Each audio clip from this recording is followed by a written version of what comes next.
Well, hello guys, here Mr. G with another question. This one is for the grade 10s and grade 11. It's related to stoichiometric mostly, and we are going to do the question. I will leave it in the description below so you can answer before watching the video. The question says the formation of sulfur trioxide is represented by the following valence equation, and there you have the valence equation. Question 7.1, identify the elements in the above reaction. So, what they want you to know, SO2, this one is a compound. You should know that. SO3, sulfur trioxide, is a compound. O2 is element. Alright, that is the question. And if you answer that one, you will get 1 mark. Draw the Lewis dot diagram for the oxygen molecule. Now I want to point out something. When you're doing the dot diagram, the Lewis dot diagram, you will only use the valence electrons. Right? Only the valence electron. Oxygen has 6 valence. 6 valence electrons. Alright? Oxygen has 6 valence electrons. And real fast, if we go to the periodic table, how do I get the valence electron, guys? I say this one other times you can use these group numbers. This one will give you the valence electrons. For instance, oxygen is here, so all the elements in this group, all these ones, will have 6 valence electrons. 6 valence.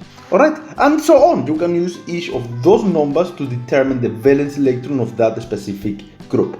So we are back here. Oxygen have 6, and therefore how do we represent the 6 electrons around oxygen using the Lewis dot diagram?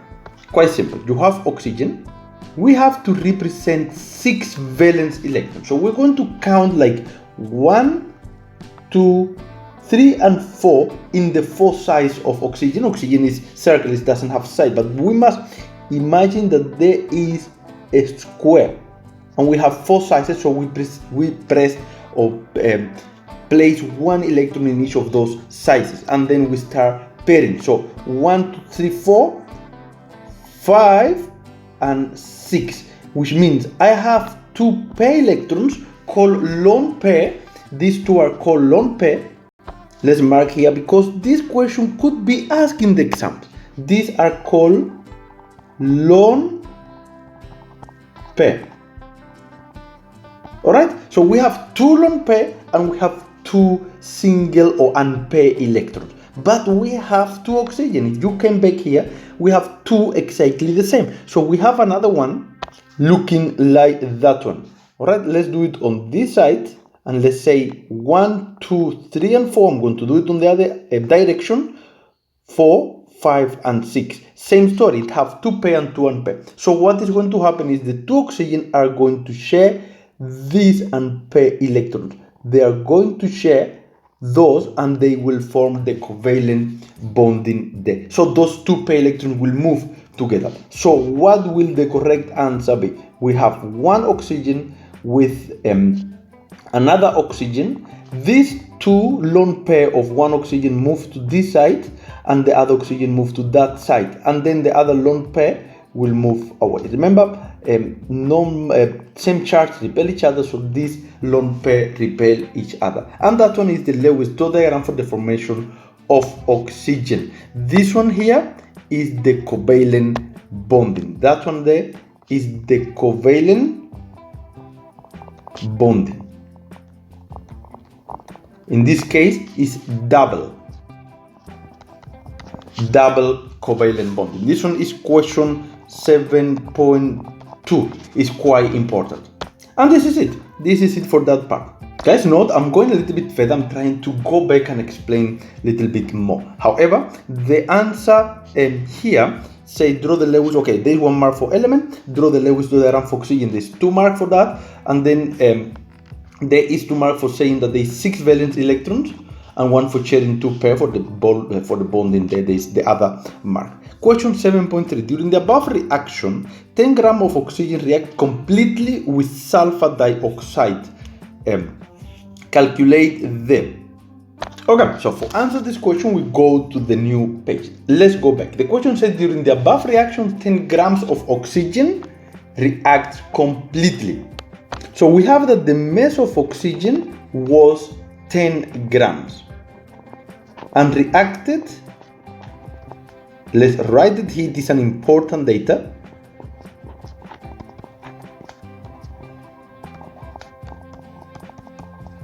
Completely. So it is gone. For the grade 11 is very important because that means that oxygen was limiting reagent here. Okay? Or let's say it was done. Question 7.3.1. This one is question 7.3. So let's answer 7.3.1. Calculate the number of mole of oxygen reacted. Now, quite simple.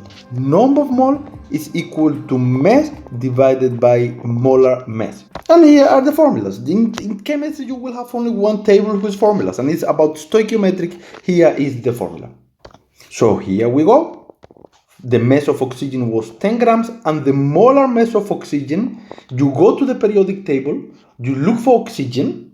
So let's do it together. Here's oxygen. 16 is the mass. If you think you're going to get confused, go to the example here in which tell you which one is the mass. The number at the bottom is the mass. Oxygen is 16, but we have 2 oxygen, as you can see there. So it's 2 times 16. All right? And that will give you the number of mole of oxygen. And the answer is going to be 0.3125. You can round off to 2 decimal places after the comma. Marking wise, one for formula, one for substitution, one for the final answer. Quite simple. Next question. Calculate the theoretical yield of SO3. Theoretical yield is how much can actually or can be produced. So in this case, the theoretical yield means the mass of the product.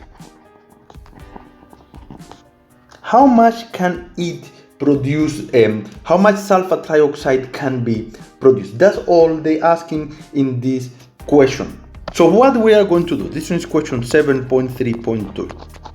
Okay, we already have the number of mole of oxygen. So the first thing we're going to do is to use the ratio of oxygen, which is O2,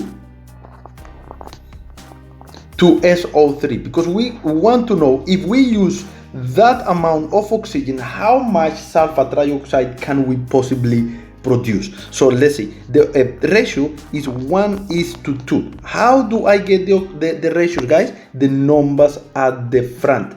This one here is the ratio. This is the 2. So let's do a note here. That is the ratio. Numbers at the front will give you the ratio. So what we have to say, if we have 0.3125, how much sulfur trioxide can I produce? And how do I do this? This is cross product. So I get that X is, I'm going to do it on this top here, X is equal to 0.3125 multiplied by 2. That will be X, and therefore is also the number of mole of sulfur trioxide. That is what we are looking for here quickly. You get the number of mole of sulfur trioxide is 0.625 mole. What are we looking for? For the mass of sulfur trioxide. So we are going to use the same formula. Number of mole is equal to mass divided by molar mass. I am going to substitute exactly as it is there. So this one is 0.625 equal to m. I'm looking for that little m, and then the molar mass of sulfur trioxide is the mass of sulfur, and I just show you how to do it in the periodic table. So you come, it is 32 plus oxygen 3 times, so it's 3 times oxygen, which is 16. That is the molar mass of sulfur trioxide. Let's do it step by step. Don't be in a hurry. 0.625 is equal to mass divided by, and I get 80 here. So when you rearrange the mass of the sulfur trioxide that can be possibly produced, let's fix this ugly 0.625 is equal to 50 grams. So the answer is 50 grams. So in other words, in theory, we can actually get 50 grams of sulfur trioxide. That is in theory, not practically, not really. Maybe we can produce it, maybe no. We cannot produce more than 50 grams. But theoretically speaking, we can speak that on. That is why it's called theoretical yield. Because theoretically speaking, we can get that one now. The marks here is 1 for the ratio. By using the ratio, 1 for the formula. I gave 1 mark for the formula. Again, I wouldn't give the mark for the formula this time because it's exactly the same formula, but it's fine. And that was for marks here. Okay? And then percentage yield if 40 grams of sulfur trioxide is produced at the end. Now, this is reality. This is what is produced. So if the one on top is called theoretical yield, this one is called actual yield. So this one is what really was produced. Oh yes, this word, yield. There we go. This is what actually was produced. And this one is just calculation of percentage. We got for this one 50 grams. This one was theoretically speaking. That was theoretically speaking. This one is actual. Alright, so how can we calculate the percentage yield? And I personally don't like to use formula because it's percentage calculation. So all you have to say, 50 grams represents 100%. That is the theoretically yield.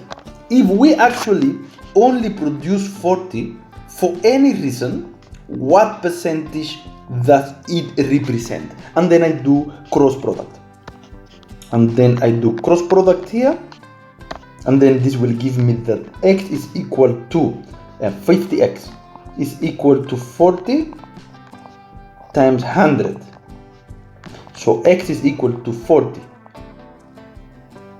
times 100 divided by 50.